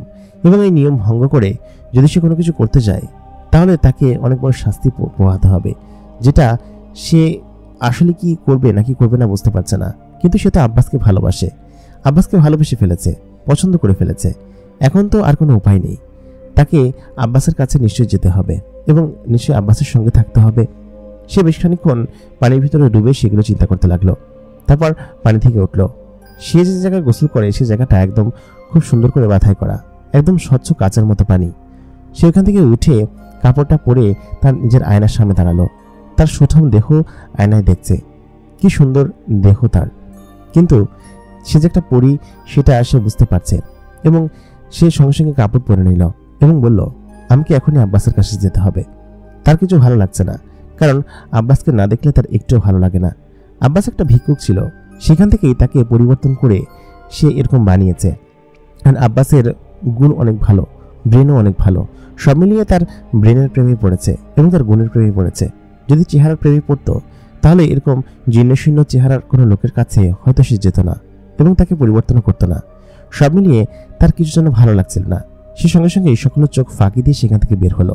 বের হয়ে আব্বাসের সেই বাড়িতে গেল। তখন গভীর রাত ছিল। সে আব্বাসের রুমে গিয়ে আব্বাসের পাশে বসেছিল, বসে তাকে দেখছে। আব্বাস তখন ঘুমাচ্ছে। হঠাৎ করেই ঘুম থেকে উঠে গেল সে, কারণ তার নাকে যে পরিমেয়েটির ঘ্রাণ গিয়েছে এটাই তাকে ঘুম থেকে তোলার জন্য যথেষ্ট। তার মাথায় হাত বোলাচ্ছিল আশা। সে আশাকে দেখে সঙ্গে সঙ্গে লাফতে উঠে পড়লো। বলল কি যে, আশা তুমি এখানে কখন আসলে? আশা বলল কি যে, আমি এসেছি একটু আগে, এই তো তোমার সঙ্গে দেখা করতে। আসলে তোমাকে ছাড়া ভালো লাগছিল না, চলো একটু বাইরে গিয়ে বসি। তারপর আব্বাসকে নিয়ে এসে ঘর থেকে বেরিয়ে বাইরে এক জায়গায় আসলো, একটা অন্য জায়গায়, মানুষের দুনিয়ায়। এবং সে একটা সুন্দর জায়গাতে বসলো। বসার পর আব্বাসকে বলল, একটা বাঁশির সুর শোনাবে? আমার না ভালো লাগছে না। বেশ খানিক্ষণ আব্বাস বাঁশিতে সুর তুলল এবং খানিক্ষণ বাদে আশা আব্বাসের ঘাড়ে মাথা রেখে শুয়ে পড়ল।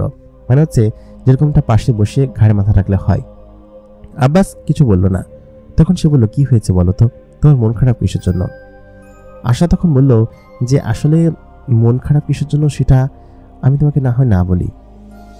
ওই মেয়েগুলো সর্দার কাছে বিচার দিয়েছে যে আমি নাকি কোনো মানুষের সঙ্গে মিশি এবং এখানে আসি এই জন্য। তবে আমার যে তোমার সঙ্গে মিশতে ভালো লাগে, তুমি যে আমার খুব ভালো বন্ধু, আসলে ভালো বন্ধুর থেকেও ওকো না, আমি যে তোমাকে খুব পছন্দ করি, এই কারণে হয়তো ওদের চোখ শুলায়, যার কারণে ওরা আমার সঙ্গে এরকম একটা কাজ করলো। তুমি আমার বন্ধুত্ব ছেড়ে কখনো যাবে না তো? আব্বাস বলল কি যে, না, কখনোই যাব না, আমিও তোমার খুব ভালো বন্ধু এবং আমি তোমার সঙ্গেই সবসময় থাকতে চাই। আশা খুব শক্ত করে আব্বাসের হাতটা ধরে তার কাঁধে মাথা রেখে তখন শুয়ে থাকলো এবং বলল, আমি তোমার সঙ্গে সবসময় থাকবো। আব্বাস এই অর্থ বুঝতে পারছে, নিশ্চয়ই পরীটা তাকে ভালোবেসে ফেলেছে এবং আব্বাস নিজেও পরীটাকে অসম্ভব রকমের ভালোবাসে। কেন যে এই পরবর্তী সময় তার মনের মধ্যে পরীটার জন্য এরকম ভালোবাসা জন্মেছে সে জানে না। তবে সে ভেবেছিল যে কোনোদিন প্রেম করবে না, কিন্তু যে মেয়ে তার জীর্ণশীর্ণ শরীর এবং তার এরকম অনিয়মিত জীবনযাপন দেখে তার জীবনে আসে এবং তাকে পরিবর্তন করে, সেই মেয়ের সাথে সারা জীবন আব্বাসের থাকতে কোনো সমস্যা নেই। সে হোক অন্য যে কেউ, পরী হোক বা যে কেই হোক, তার সঙ্গে থাকতে আব্বাসের কোনো সমস্যা নেই এবং আব্বাস তাকেও ভালোবাসে। সেটা সে মুখ ফুটে কখনো বলতে পারবে না হয়তো, কিন্তু তাকে যে ভালোবাসে সেটা সে দেখাতে পারবে, তাই না? বেশ খানিক্ষণ পর আব্বাস তার পকেট থেকে একটা জিনিস বের করলো, একটা নূপুর। সে আশার জন্য নূপুরটা কিনেছে। নূপুরটা বেশ সুন্দর। আশাকে বলল, আশা চোখ বন্ধ করো তো, তুমি তোমার জন্য একটা জিনিস নিয়ে এসেছি। সঙ্গে সঙ্গেই সে তার কানের কাছে বাজাতে শুরু করলো এবং দেখলো যে একটা পায়েল বা একটা নূপুর জাতীয় কোনো কিছু। বললো কি যে, এই জিনিসটা কি? তখন আব্বাস বলল, এই জিনিসটা আমি তোমার জন্য বানিয়েছি, দেখি তোমার পাটা দাও তো। আশার পা এত পরিমাণ সুন্দর এবং ফর্সা যে তার পায়ে হাত দিতেই আব্বাসের কেমন যেন লাগছিল, কিন্তু তার পাটা এত নরম ছিল দেখে মনে হচ্ছিল যে পায়ে একটা চুমু খায়, এত সুন্দর পা। আব্বাসের যেন অন্যরকম একটা ফিলিংস হচ্ছিল তার মনের মধ্যে। সে সঙ্গে সঙ্গে তার পাটা তার হাতে তুলে নিল এবং তুলে নিয়ে সে পায়েল দুটো তার পায়ে পরিয়ে দিল। বলল কি যে, এই দুটো আমাকে তোমার কথা মনে করিয়ে দিবে এবং পায়েল আমার কাছে খুব ভালো লাগে। আশা সেই কথা বলতেই তারপর আব্বাস বলল যে, হ্যাঁ, এই দুটো তুমি পরো এবং যখন এই দুটো পরে হাঁটবে আমার কথা তোমার মনে হবে, ঠিক আছে? আশা বেশ খুশি ছিল এবং তার হাত ধরে কাঁধে মাথা রেখে প্রায় অনেকক্ষণ বসে থাকলো। বেশ খানিক্ষণ পর আব্বাস বলল কি যে, আচ্ছা তুমি যে বললে তোমাদের সর্দার নাকি জেনে গিয়েছে যে তুমি আমার কাছে আসো, কখনো যদি এমন হয় যে তোমার কাছে আমার যেতে হয়, আমার যেতে ইচ্ছে হচ্ছে, তখন কিভাবে যাব?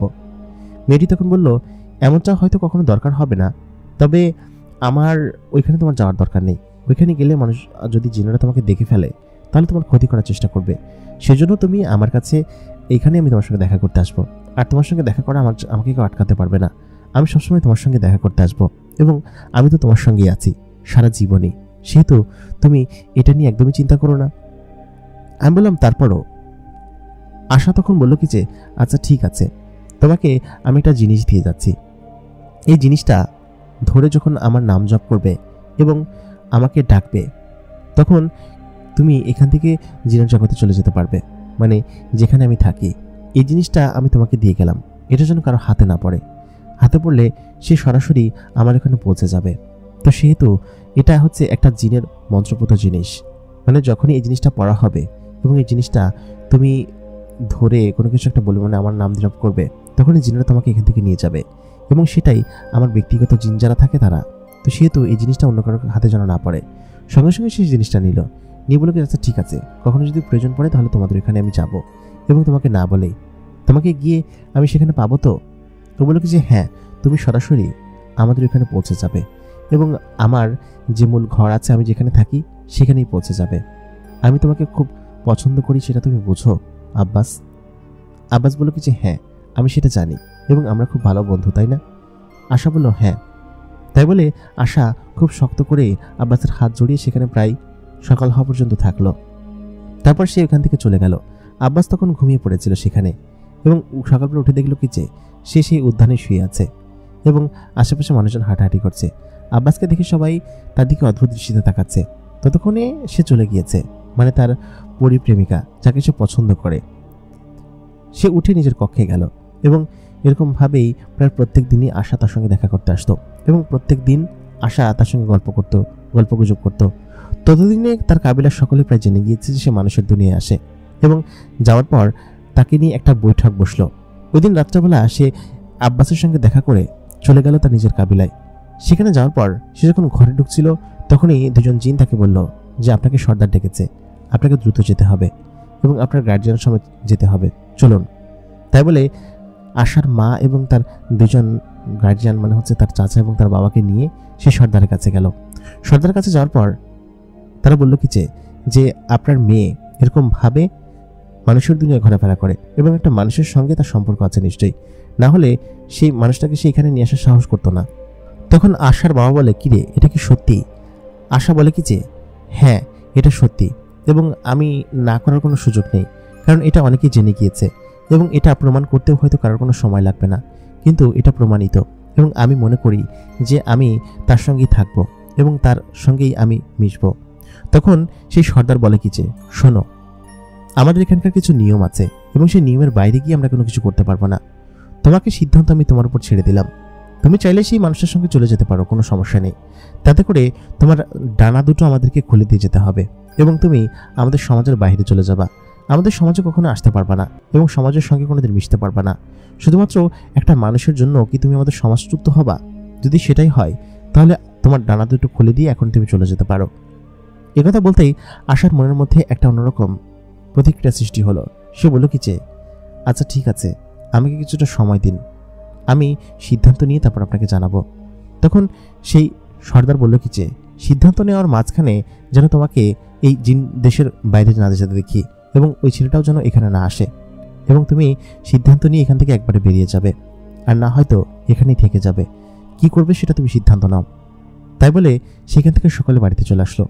আশার বাবা মা তাকে অনেক বোঝালো, বললো কি যে, আমরা জিন জগতের একজন অধিকারী, আমরা এখানে অসংখ্য বছর ধরে থাকবো। আমাদের আয়ুষ্কালে কিন্তু 1-2 বছর না, প্রায় 300-400 বছর আমরা বাঁচি। এত বছর কিন্তু কোনো মানুষ বাঁচবে না। তুই ওই ছেলেটার জন্য আমাদেরকে এখান থেকে ছেড়ে চলে যাবি, হয়তো ছেলেটা কয়দিন বাঁচবে, আর না হয় 40-50 বছর সর্বোচ্চ বাঁচবে, সে বৃদ্ধ হবে। তুই এত বছর তার সঙ্গে থেকে তারপর কিন্তু এখানে আর ফিরে আসতে পারবি না। একবার ডানা খুলে দেওয়ার মানে হচ্ছে তুই এখান থেকে কিন্তু চিরতরে এখান থেকে চলে যাবি এবং এখানে আর কিন্তু ফিরে আসতে পারবি না। তুই চিন্তা করে দেখ, এটা কি ঠিক হবে তোর জন্য? পরিমেয়েটি এই কথা সকলের কাছ থেকে শুনে এবং নিজে নিজে বলে কি, আচ্ছা ঠিক আছে যাও, তোমাদের কথা শুনেছি আমি। তাই বলে পরিমেয়েটি তার নিজের রুমে বসে কান্না করতে থাকে। সে কি করবে কিছুই জানে না। আব্বাসকে ছাড়া তার এক মুহূর্ত ভালো লাগছে না। সে যে আব্বাসকে অসম্ভব রকমের ভালোবেসে ফেলেছে এবং এত বেশি ভালোবাসে যে তাকে ছাড়া এক মুহূর্ত থাকা একদমই সম্ভব না। তাহলে কি সে এখানেই থাকবে নাকি সে বাড়িতে চলে যাবে? কিছুই তো বুঝতে পারছে না। আব্বাসের কাছে ফিরে যাবে না, সেটা তো উপায় নেই। গেলে একেবারে যেতে হবে, আর না হলে যাওয়ার কোনো উপায় নেই। এদিকে আব্বাস আশাকে না দেখতে পেয়ে প্রায় 4-5 দিন ছটফট করতে শুরু করলো। তখন সে সেই জিনিসটা অ্যাপ্লাই করতে শুরু করলো যে জিনিসটা তাকে দিয়ে গিয়েছিল পরিমেয়েটি। সে সেই জিনিসটা নিয়ে তার ঘরের বারান্দায় এসে সেটাতে মুট করে ধরে মন্ত্র পড়তে লাগলো, যে মন্ত্রটা শিখিয়ে দিয়েছিল, এবং পাশাপাশি আশার নামটা সে নিল।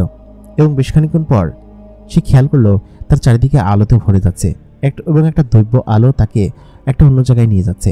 এবং বেশ খানিকক্ষণ পর সে খেয়াল করলো সে একটা সুড়ঙ্গের মতো একটা গলির মাঝখানে দাঁড়িয়ে আছে এবং সেখানে অনেকগুলো রুম। এটা কোন জায়গা সে তো কিছু বুঝতে পারছে না। বেশ খানিকক্ষণ পর এগুলি সেগুলি দেখার পরে হঠাৎ করেই সে একটা বিশাল আকৃতির বড় রুম দেখতে পেল। সে রুমের দরজাটা বন্ধ করা। অন্যান্য রুমের দরজাগুলো বেশ ছোট ছোট, কিন্তু সেগুলো দিয়ে ঢোকার উপায় নেই, সব বন্ধ। কিন্তু এই রুমের ভিতরে কেউ নিশ্চয়ই আছে সেটা বোঝা যাচ্ছে। সে সঙ্গে সঙ্গে সেই রুমের ভিতরে ধাক্কা দিল এবং ধাক্কা দিতেই সেই দরজাটা আচমকা খুলে গেল এবং খুলে যেতেই দেখল তার একমাত্র মনের মানুষ এবং প্রাণের মানুষ, সে তো মানুষ না, একটা পরী বসে আছে খাটের উপর। এবং সেটা দেখে সে সঙ্গে সঙ্গে দৌড়ে গেল এবং আশাও তাকে দেখে সঙ্গে সঙ্গে দৌড়ে এসে তাকে জড়িয়ে ধরল এবং জড়িয়ে ধরে একে অন্যকে চুমু খেতে লাগলো। কারণ তারা দুজন প্রায় 1 সপ্তাহ যাবৎ একে অন্যকে দেখেনি। তারা যে এরকম করবে তারা নিজেরা ভাবতে পারেনি। তখন পাগলের মতো আশা আব্বাসকে চুমু খেতে লাগলো এবং বলল যে আমি তোমাকে এতদিন দেখতে যেতে পারিনি, কারণ আমাকে সর্দার নিষেধ করেছে এবং আমি কি করবো কিছু বুঝতে পারছি না। আমি তো এখান থেকে বের হতে পারছি না আমাদের সর্দারের জন্য। আমার আসলে কোনো কিছু ভালো লাগছে না। আমি এখান থেকে চলে যেতে চাই তোমার সাথে। তখন আব্বাস বলল কি যে সেটা কি ঠিক হবে? তোমাদের কাবিলার ওনারা তোমাদের প্রতি খারাপ ব্যবহার করবে না, বা তোমাকে ধরে নিয়ে আসা বা তোমাকে শাস্তি দেওয়া এরকম কোনো কিছু যদি করে, তাহলে সেটা কিন্তু আমি সহ্য করতে পারবো না। আমি তোমাকে খুব ভালোবাসি আশা। একথা বলতেই আশা বলল কি যে আমি তোমাকে পাগলের মতো ভালোবাসি আব্বাস। আমি জানি না কি করব, তবে আমি তোমাকে ছাড়া থাকতে পারবো না। তোমাকে এখনই এখান থেকে যেতে হবে। যে কোনো মুহূর্তেই ওরা তোমার বিষয়ে জেনে যাবে এবং ওরা যদি জেনে যায় তাহলে তোমাকে এখানের কারাগারে আজীবনের জন্য আটক করবে। সেটাও আমি সইতে পারবো না। তুমি তাড়াতাড়ি এখান থেকে চলে যাও। তাই বলতেই সেই জিনগুলোকে ডাক দিল। তবে সেটা বেশ খানিকক্ষণ পর। তারা ততক্ষণে সেখানে অনেক গল্প করলো এবং অনেক কিছু করলো, এবং ওইগুলো করার পরেই মূলত হচ্ছে গিয়ে আব্বাসকে সে বললো এখান থেকে চলে যেতে এবং বলল আমি শীঘ্রই তোমার কাছে আসবো এবং তোমার সাথে আমি থাকবো। তাই বলে আব্বাসকে সেখান থেকে বিদায় দিল এবং আব্বাস সেই জিনের কাঁধে ভর করে আবার তার নিজের বাড়িতে ফিরে আসলো। মাঝখানে প্রায় মাসখানিক সময় কেটে গেল। এই মাসখানিকের মধ্যে আব্বাস সেই পরিমেয়েটির দেখা পায়নি। পরিমেয়েটি তার কাছেও আসেনি। তাহলে কি আব্বাসকে পরিমেয়েটি ধোঁকা দিল? আগের মতো সে কি তাহলে আবার পাগল হয়ে উঠবে, পাগল হয়ে যাবে? আব্বাসের দাড়িগোফ আবার বড় হয়ে যেতে লাগলো এবং সে নিজেই বুঝতে পারছে না যে সে কি করবে। কারণ হচ্ছে সে প্রায় পাগল প্রায় হয়ে গিয়েছে আশাকে না পেয়ে। এর আগে একবার ময়নাকে না পেয়ে প্রায় 11 বছর পাগল অবস্থায় কাটিয়েছে, কিন্তু এবার আশা কি তাহলে তাকে ধোঁকা দিল? সে কিছু বুঝতে পারছে না। প্রায় প্রত্যেক দিনই সে ওই কথা মনে করে এবং তার জীবন যেন আগের থেকেও দুর্বিষহ হয়ে উঠেছে। সে মনে মনে ভাবতে লাগলো যে জগতের সব নারীরাই ধোঁকাবাজি, এবং এর আগে ময়না তাকে ধোঁকা দিয়েছে একটা মানুষ হয়ে, এবার আশা তাকে ধোঁকা দিচ্ছে একটা পরী হয়ে। এগুলো তার কাছে যেন বিভীষিকাময় হয়ে উঠতে লাগলো এবং মনে হলো যে না, এটা একদম বিভীষিকাময় জিনিস এবং তারা সকলে আমাদেরকে ধোঁকা দিয়েছে। আমি এই জীবন রাখতে চাই না, আমি আত্মহত্যা করব। সে এরকমটাই ভাবতে লাগলো এবং মনে হতে লাগলো যে আশা আর কোনোদিন তার কাছে ফিরে আসবে না। তার যেন সমস্ত কিছু একদম বিষের মতো চলছিল। ওই দিন রাত্রেবেলা সে তার বাড়ির পাশে বসে সেই নদীর পাড়ের জায়গাটাতে আবার বাঁশিতে সুর তুলতে লাগলো। সে তার বাঁশিটা বাজায় না অনেকদিন হয়েছে, ভুলেই গিয়েছিল বাঁশি বাজানো। কারণ আশা সাথে তার যে সম্পর্ক, প্রায় 1-1.5 বছরের সম্পর্ক, এই সম্পর্ক তাকে একদম ভিতর থেকে খালি করে ফেলেছে। সে চাইলেই এখন আর বাঁশিতে করুণ সুর তুলতে পারে না। তার মনে যে কষ্ট, সেই কষ্ট সে কীভাবে লুকাবে? সে মনে মনে ভেবে রেখেছে কোনোদিন সুযোগ পেলে সে আত্মহত্যা করবে, কারণ এই কষ্ট সহ্য করা যায় না। হঠাৎ করেই সে খেয়াল করলো একটা আলো তার সামনে চোখের সামনে দিয়ে বয়ে গেল এবং সেই আলোটা সে প্রথম দিনের আলোর মতো ছিল। তারপর বেশ খানিকক্ষণ পর খেয়াল করলো সেই নৌকাটা তার দিকে ভেসে আসছে এবং নৌকার ওপর কোন একটা মেয়ের অভাবে দাঁড়িয়ে আছে। সঙ্গে সঙ্গেই সেই মেয়েটি তার কাছে চলে আসলো এবং এসে দেখলো কি যে সে মেয়েটি আর কেউ না, এটা হচ্ছে আশা, তার একমাত্র প্রেমিকা এবং যাকে সে পাগলের মতো ভালোবাসে এখন। সঙ্গে সঙ্গে সে গিয়ে আশাকে অনেক জোরে জড়িয়ে ধরলো এবং জড়িয়ে ধরে বলল কি যে তুমি এতদিন কেন আমার কাছে আসোনি এবং কেন আমাকে এরকমভাবে তার কষ্ট দিলে। আশা তখন বলল কি যে আমি সমস্ত কিছু ছেড়ে তোমার কাছে চলে এসেছি। আব্বাস আশার পেছনে তাকিয়ে দেখলো সত্যি সত্যি তার পেছনে ডানা দুটো নেই। তার মানে সে আব্বাসকে ভালোবেসে তার জগৎ ছেড়ে দিয়ে আব্বাসের কাছে পুরোপুরিভাবে চলে এসেছে। আব্বাস তখন তাকে জড়িয়ে ধরে কান্না করতে শুরু করলো। বলল যে তুমি এমনটা কেন করলে? তুমি আমাকে বলতে পারতে যে তুমি আমাকে এখানে রেখে চলে যাবা, সেটা করতে পারতে, কিন্তু তুমি তোমার সমস্ত জীবন, আমি তো আর কয়েক বছর বাঁচবো, তারপর কি হবে? মেয়েটি তখন বলল যে তারপর যা হবে দেখা যাবে, কিন্তু আমি তোমাকে ভালোবাসি এবং আমি তোমার সঙ্গেই আজীবন থাকতে চাই, তোমার শেষ নিঃশ্বাস পর্যন্ত। তারপর যা হয় তা হওয়ার হবে, কিন্তু আমি ওদের কাছ থেকে সম্পূর্ণভাবে বিদায় নিয়ে চলে এসেছি, আমার দানা দুটো ওদেরকে দিয়ে চলে এসেছি, আমি তোমাকে ভালোবাসি। তাই বলে সে আব্বাসকে শক্ত করে জড়িয়ে ধরল। চারিদিকটা যেন একদম জ্যোৎস্নায় একাকার হয়ে আছে এবং তাদের ভালোবাসার সাক্ষী হয়ে আছে। পরিমেয়েটি তাকে ভালোবেসে তার সমস্ত কিছু ত্যাগ করে আব্বাসের কাছে চলে আসলো, সামান্য একটা ভিক্ষুকের ছেলের কাছে, একটা ভিক্ষুকের কাছে, যে কিনা ভিক্ষাবৃত্তি করে তার জীবন পার করছিল। এরকম করে আব্বাসের জীবনটা বদলে যায় এবং সে নতুন করে আশার সঙ্গে, মানে সেই পরিমেয়েটার সঙ্গে তার জীবনযাপন শুরু করতে থাকে এবং তার জীবন এভাবেই হয়তো কেটে যাবে সারা জীবন। প্রিয় দর্শক, আমাদের এই ঘটনাটি আপনাদের কাছে কেমন লাগলো কমেন্ট করে জানাতে ভুলবেন না। এতক্ষণ কণ্ঠে আমি আরজি ইমরান আপনাদের সঙ্গে ছিলাম। ঘটনাটি কেমন লাগলো অবশ্যই কিন্তু আমাদেরকে জানাবেন। ভিডিওতে লাইক না করে থাকলে এখনই লাইক করুন, কমেন্ট করুন এবং আমাদের চ্যানেল নতুন হলে সাবস্ক্রাইব করুন। আপনাদের কাছে যদি কোনো ঘটনা বা গল্প থাকে এবং কি জাতীয় ঘটনা আমাদের কাছ থেকে আপনি শুনতে চান বা গল্প শুনতে চান, সেটা কিন্তু আমাদেরকে জানাতে পারেন। ঠিক সেই জাতীয় গল্প বা ঘটনা আমরা আপনাদের সঙ্গে শেয়ার করার চেষ্টা করব। দেখা হচ্ছে পরবর্তী গল্পে নতুন কারো জীবনের ঘটনা নিয়ে। ততক্ষণ পর্যন্ত সকলে ভালো থাকবেন, সুস্থ থাকবেন এবং আমাদের চ্যানেলটিকে সাবস্ক্রাইব করে রাখবেন। ধন্যবাদ সবাইকে।